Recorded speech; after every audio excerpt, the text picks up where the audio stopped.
Hello, welcome back. Feel like I've been away for a long time. It's been a long week and a half or so. Emily and I had a getaway with Girl Scouts. Thank God it was just a weekend because it wore us both out. We went to it's on Disney property but wasn't actually a Disney location, or on Disney property but not a Disney property. Makes sense? It's a Holiday Inn. But anyway, we had a blast swimming in the pool, hanging out with her best buds, and us leaders got to have some grown-up time, which was really fun. So I think I'm almost recovered. It's now Thursday. We got home on Sunday. Emily now has a double ear infection, so that's why she is not here again. She is still recovering from that. But yeah, we had fun, even though she got sick after. But the last video, I got you started on the sunflower painting and finished it. And I went ahead and framed it. And of course, it's too shiny. There's the sparkle. It's pretty. Again, and just like I thought, the butterfly does not really look like a butterfly, but the further away you get, the better it looks, of course, which is the point of these. But, yeah. So there's the sunflowers all done. And I do have a couple of new paintings to share with you today. It's like the mail has slowed down. Was there another Chinese holiday or something in there? Because I have not gotten any paintings this week, and I only got 2 last week. So, first one, we will do this one first. This, I actually had kind of a little meltdown after I got this in the mail because after we lost Precious, I was still in my buying frenzy on eBay, and I saw this painting and I immediately thought of her because it looks a little bit like her. So this came in the mail last week, and the reason I had a little meltdown was we had been out all day, and when we came home, I always come and say hi to Anna, who is right there. Tickle her butt. And I was just scratching her head and just like, oh, where's P?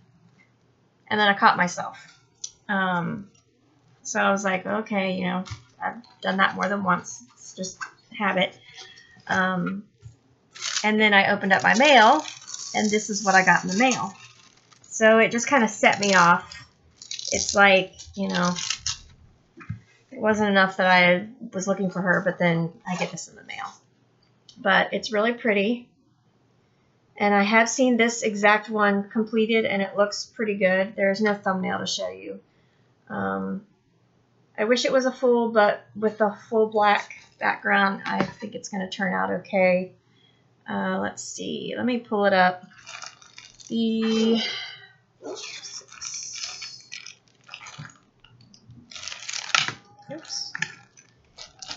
drills are not labeled with DMC codes, and they are in those little individual bags that I'm not real fond of.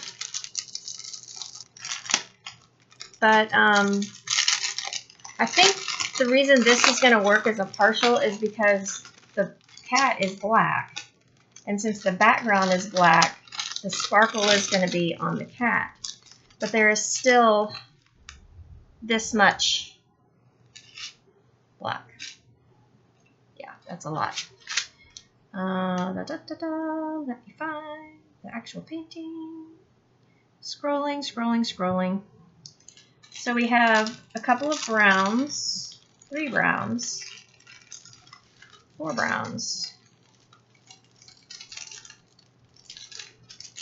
Let's see if I can fan them out. Oh, wait, 5 browns. Just a couple stuck together there. Okay, so browns, kind of a mustardy, couple of mustard colors. Got a little bit of yellow. I am going to change the eye color. Precious had more greenish yellow eyes, and this cat has all yellow. So there's blues, teals for the ears, and there's actually a lot of blue. I think I'm going to have a lot of extra drills on this one. This is, because if you look at it, I mean, it's 20 colors, which is really shocking for this size of a painting. So that's why I know it's going to turn out good. Plus, like I said, I have seen this done on one of the Facebook groups. A lady just recently finished it. So I was happy to see that it's going to turn out pretty cool. And here is the picture from the listing. So it's kind of, I don't know what you call that, but it's really neat. And it just made me think of her because she had the little fuzzy ears and the fuzzy cheeks, and I don't know, I like it. So, moving on. That's my peacat painting. I'm kind of torn. I want to do this one next, but then I have another one that I want to do next. So I'm not quite sure what I'm going to do. Have to decide here. I am still working on the custom. Of course, it's going to take me forever. I do have a little bit of footage that I will insert to show you my progress. It's really cloudy and rainy here today. I don't know if you can tell. No, you can't really tell. But my lighting over there at my workstation is not real good right now, so that's why I'm up here with the extra light. Because if I sit over there, then the overhead light makes a big shadow on my head. But anyway, okay, so the next, I've started seeing a few Christmas paintings popping up. So this is one that I fought really hard. I think this is the 5th auction that I entered, or that I bid on before I finally won. So this is like a hot commodity apparently. I love the colors in this, pink and purple. So it's a Christmas ornament. It's a full drill, 15 colors. It's really cool looking. I like it. I like it a lot. And the drills on that are in my favorite packaging. So we have, of course, lots of pink and purple. Where are they? Let's see. Let's move you down. Let me flip this over so you're not looking at my messy ink stained blotter. Okay, let me tilt this. All right, so the drills for the Christmas ornament. Looks like a lot more than 15 colors. Okay, so we have beautiful pinks that transition into gorgeous purples.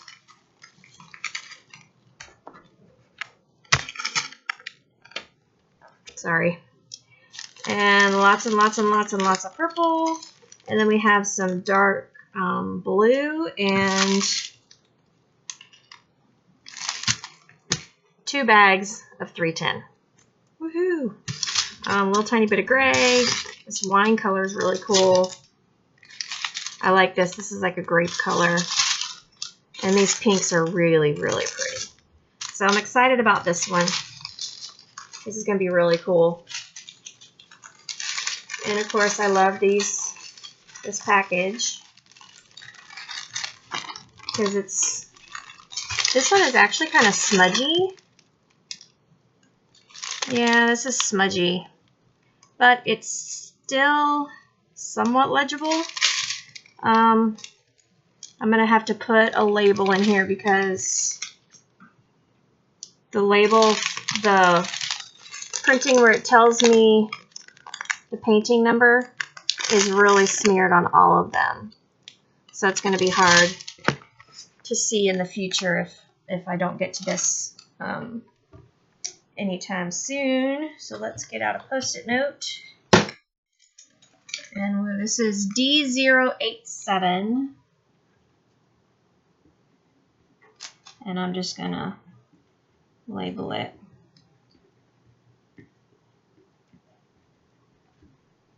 Okay, and again, both of these came from eBay. I have not ordered anything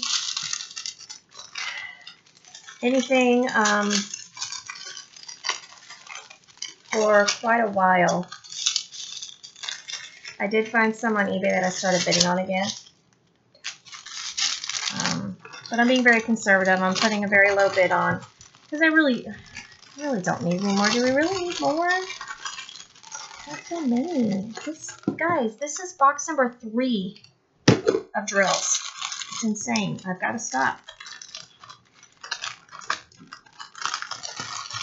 But I have noticed that my back hurts a lot more when I crochet, so I haven't been crocheting as often, and I have been doing this more.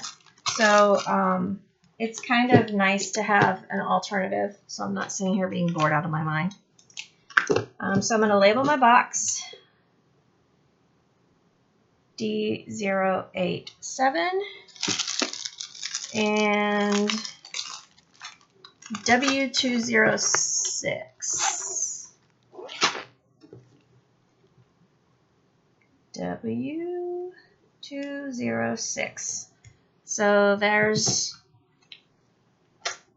drills. We'll go in here. And the kits that came with this were just the standard basic, nothing special that I have 10 million of. So there's that. And let's see, what else?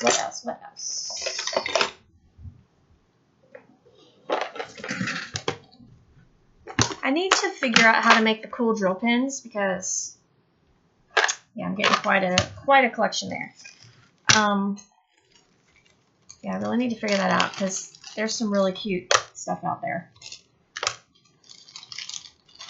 So I thought what I would do today as I organize this stuff, you guys seem to like it when I just kind of chit-chat and talk.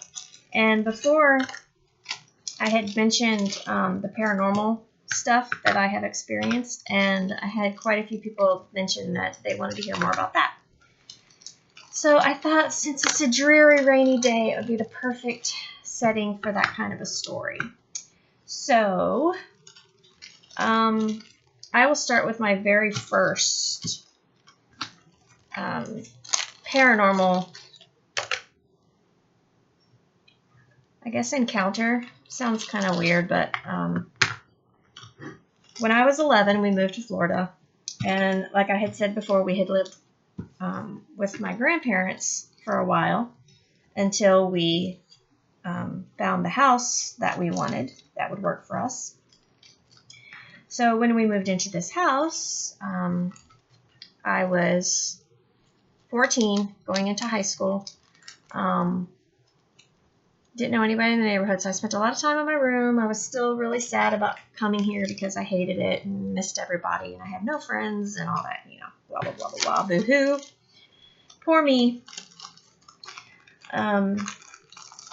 So I, you know, of course, being a young teenager, I didn't pay any attention to the house or anything.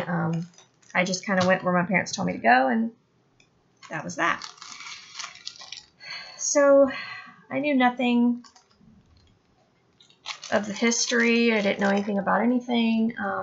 So one night, not long after we moved in, I was laying in my room, trying to go to sleep, listening to music, which is what I did as a teenager, because we didn't have cell phones. What else did you do? Yeah, so all of a sudden, I'm realizing that there is someone standing in my doorway. So I assumed it was my mom. And I look up, and it is a woman, blonde hair. Never saw her before in my life. Had no idea who she was. And she was just standing there looking really sad. looking kind of confused, I guess you could say. So, of course, I flipped out, screamed. Mom comes running. Dad comes running. Of course, they told me I was dreaming, even though I knew I wasn't asleep yet. And so that was the first experience I had. So I had no idea what it meant. I had no idea. I didn't even realize what I had seen until many, many years later. Because at 14, I was really sheltered growing up. We were very religious. We went to church all the time. So none of that stuff even entered into my psyche. I had no idea what any of it was about or what it meant or anything like that. Time out. This is the painting I'm going to set up while I talk. I decided I want to get this done. This will be an easy one to do when I need to rest and just sit in bed and chill. And these have the DMC codes. So I'm just going to set everything out like I did before and not really talk about what I'm doing. Just tell my story. So I hope that's okay. And let's see, I'll move this down so y'all can see what I'm doing. Look who I got. Look. They came in the same package. This was the little blind bag package. We have a new Ollie's that just opened. And we got 3 of these for $1.99. And the other one is Beast from Beauty and the Beast. He's the this size. And this little guy was the... We were hoping to get Sally, but, you know, she's hard to find. But anyway, so moving on. So, I'm not even sure now how I discovered... See, it's been so long ago. That was 30 years ago. Good Lord. I cannot remember how I found out, but long story short, I discovered that our house, before we moved in, a lady lived there, and she lost her child. And turns out that my room had been the baby's room. So I had more than one experience. That was the only time I ever saw her. But I had more than one experience of knowing she was there. It was never threatening or scary. It was just kind of unnerving. And the weirder thing is the cemetery was a few blocks, probably 5 or 6 blocks away from the house. These boxes are weird. What is that? Ew. They have extra plastic that didn't get trimmed off from the mold. But anyway, so the cemetery was 5 or 6 blocks from the house.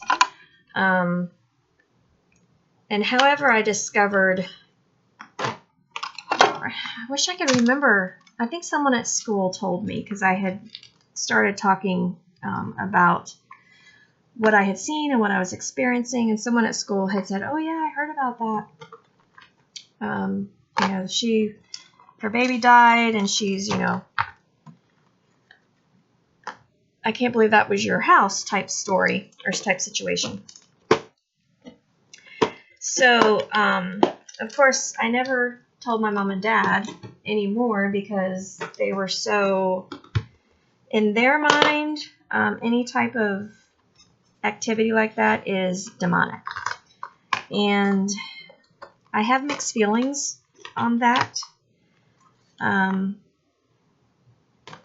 Because if you do believe in the Bible, when you're dead, you're dead. So it's kind of hard for me to think that there are people who have died that are still roaming. But you know what? God can do whatever God wants. And anything is possible, is how I look at it. And since I have had more than one experience, I kind of have a hard time with, you know, the whole you're asleep once you die. So, moving on from that, like I said, I had several experiences where, you know, things would move. I would hear kind of like a light crying sound, but nothing that was ever scary. Once I realized who she was, what she was, that kind of thing, I never talked to her because I was afraid that if I talked to her, things would get worse. There was one time where I said, "Your baby is not here, please leave me alone," type thing. And it did work for a while, but every once in a while, you know, she would pop back in. So anyway, that was very benign and generic, basically. But when I met my husband, he was living in a neighborhood. He was, like I said before, he was a deputy. And where he lived, he was considered the, they called it a courtesy officer, which means he lived there and he would patrol the neighborhood periodically. And he would be there if anything, you know, happened. He could be the first on the scene type situation. So the house that we lived in was really old. It was a manufactured home. And he never said anything to me because I think he was really skeptical and didn't believe in anything, period. Because, you know, cops, you know how they are. They don't believe in stuff they don't see. So when I moved in, I started noticing he worked from 3 p.m. to 3 a.m. And I would notice that I would hear footsteps, and I would see a shadow. Like when I was sitting there watching TV, I would see like a shadow go by out of the corner of my eye. And for a long time, I just kind of chalked it up as, you know, being nervous, being alone, being in a new place, that kind of thing. And the dining room light would flicker. So we're like, okay, it's an old place. It's just bad wiring. So we had someone, maintenance, come check it out. And they're like, no, everything's fine. It looks fine. So one day we had one of those water coolers, you know, with the big giant water jugs. I had been in the bedroom and I walked out. And from the bedroom, the water cooler was like directly across. So when I walked out, I was I was like head on into the water cooler. And there is this large shadow of a man leaning up against the water cooler. So of course I screamed and ran back in my bedroom. And then I realized, wait a minute, I could still see the water cooler. So I went back out. And of course I was home alone. Why are you always home alone when these things happen? No witnesses. So I don't have a regular drill pin up here. Yes, I do. So I immediately called Steve and I told him what happened. He told me I was just nervous because I wasn't used to being home alone, blah, blah, blah, blah. Well, I knew what I had seen. And I knew he was not going to believe me. So I kept it to myself. I didn't say anything else. The TV would change channels on its own. I would always hear the footsteps.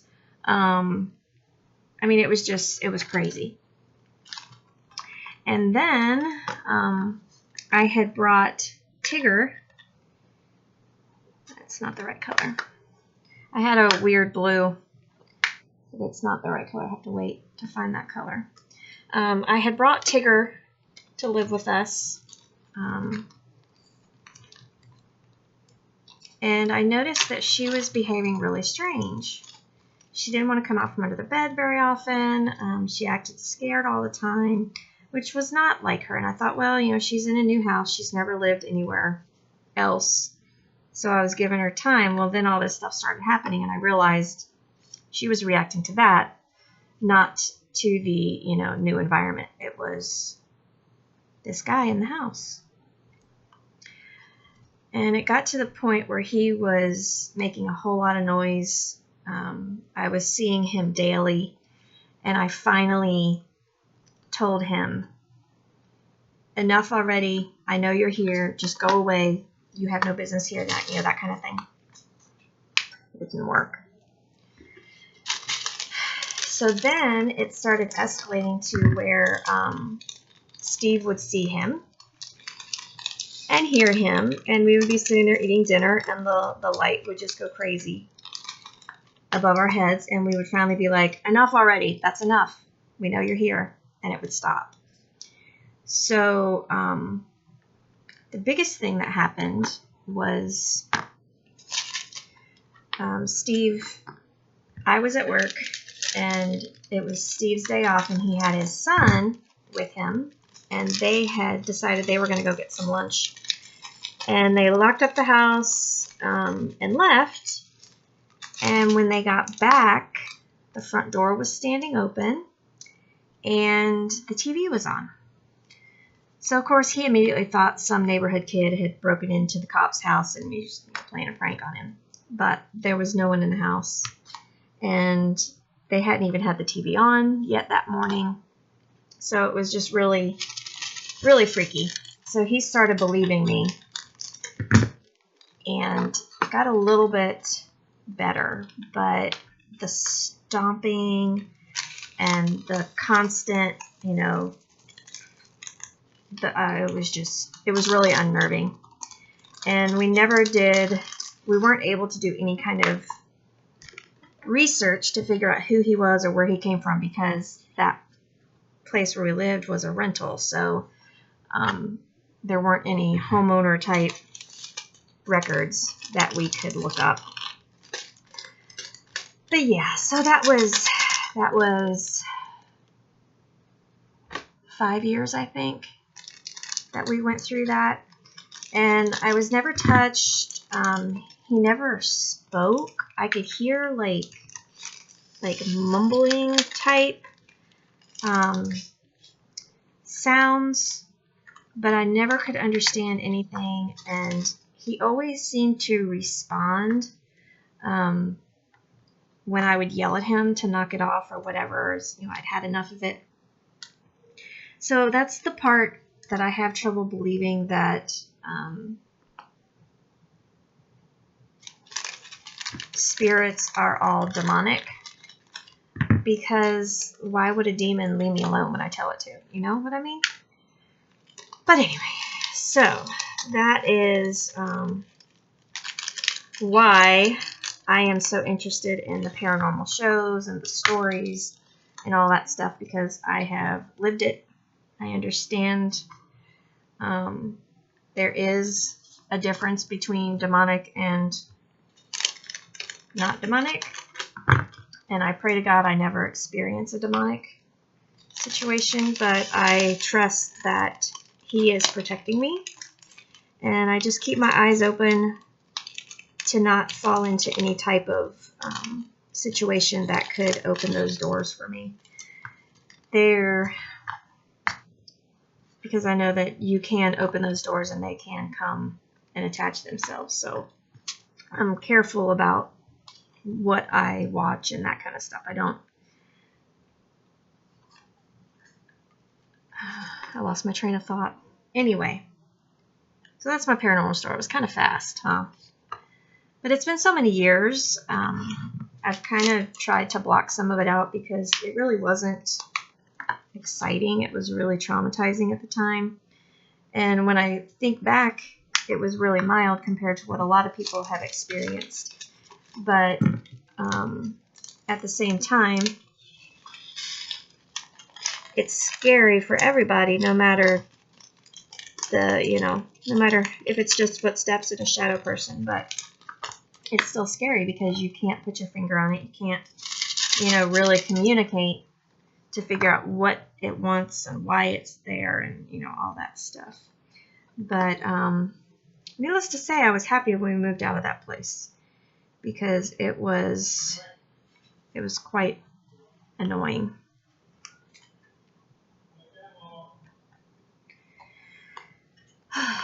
I'm still tired. I have, yesterday I laid in bed most of the day, and then I worked on my diamond painting, my custom. I worked on it the whole evening and killed my back sitting in that chair for too long. So today I'm trying to do different things and move a little bit more because it's pretty bad. Figure if I can move around more today, then I'll loosen up. And there are a lot of rogue drills in these bags, and a couple of them aren't even colors that are in this kit, which always makes me laugh when I see that.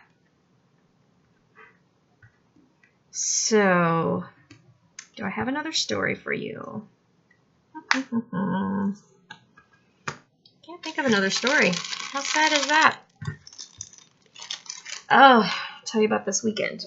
So, like I had said, we were on Disney property, but it was not an actual Disney hotel. It was a Holiday Inn. And they have this giant pool with water slide for the kids. It's really cool.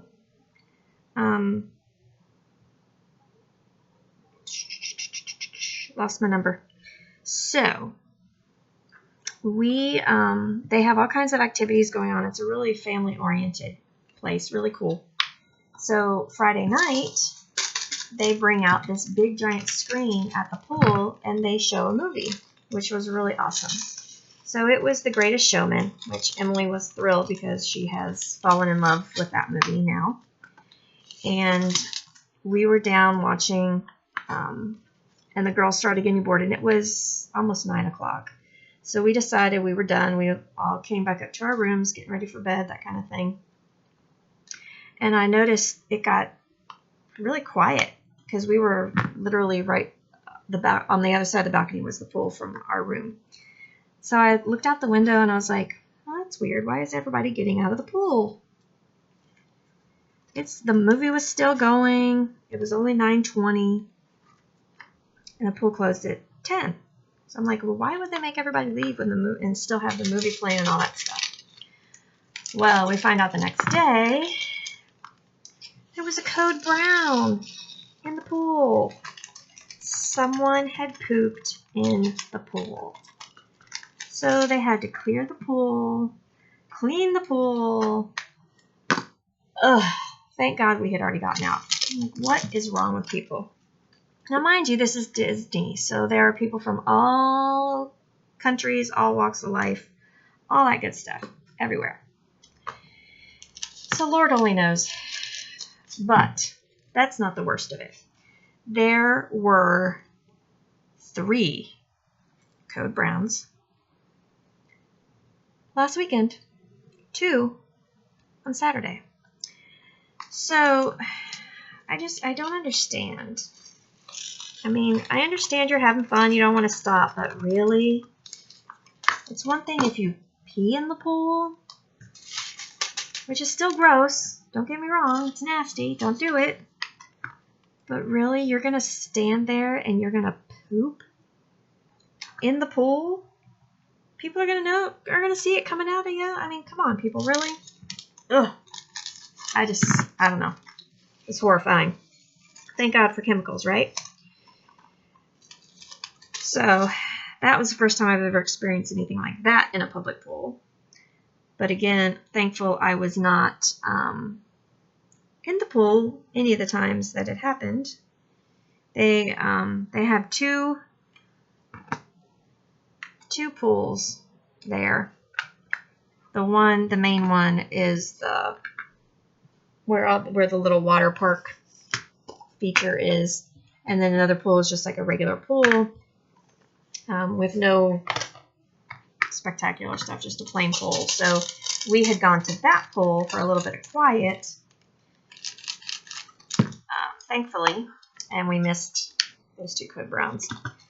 The second one was while we were having lunch. The first one we were in the other pool, and the second one we were having lunch. So we actually heard the announcement that time of everybody out of the pool. It's just like, people are disgusting. I don't get it. But we had a really good time. The girls had a blast. The moms had a blast. Because, you know, it's usually all about the girls. So it was nice that we had 3 separate rooms. And 2 of the rooms were adjoining. So all the girls were in the one room. And then the adjoining room was a group of the moms. So in the evening, all the girls would go into their room and the moms would go into the one adjoining room. So we were all right there with each other, but separate. So it was kind of cool. It was very enjoyable, very enjoyable. All right. So I have all of my boxes labeled. 16 colors. I don't know if you noticed while I was doing that, but I take the empty boxes and I put them where I take the pre-labeled boxes from. So anyway, so that way I have space to put these. I keep them separate. I don't know. How do you do yours? Because I figure it's like, well, you know, how am I going to know which is which? I don't have to go searching for the boxes that have the number on them. So this way, it's all separate. It's all, you know, labeled nice and neat in one place. I can grab this. I can sit down. I can work.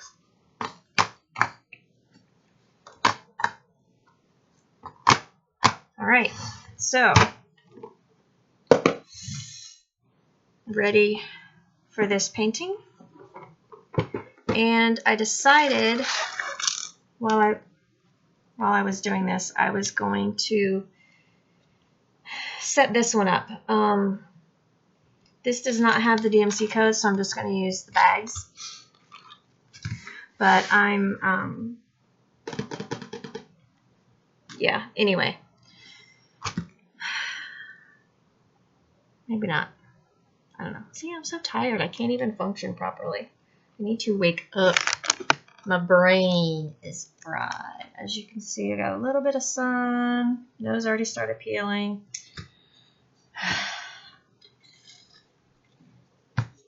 This Florida girl is pale. It's pitiful. All right, so I'm going to sign off because I'm running out of stuff to talk about. Can't think of anything. So anyway, I'll be back. Hopefully with new China mail. If not, it'll be an update. Yeah, so have a great one and have fun.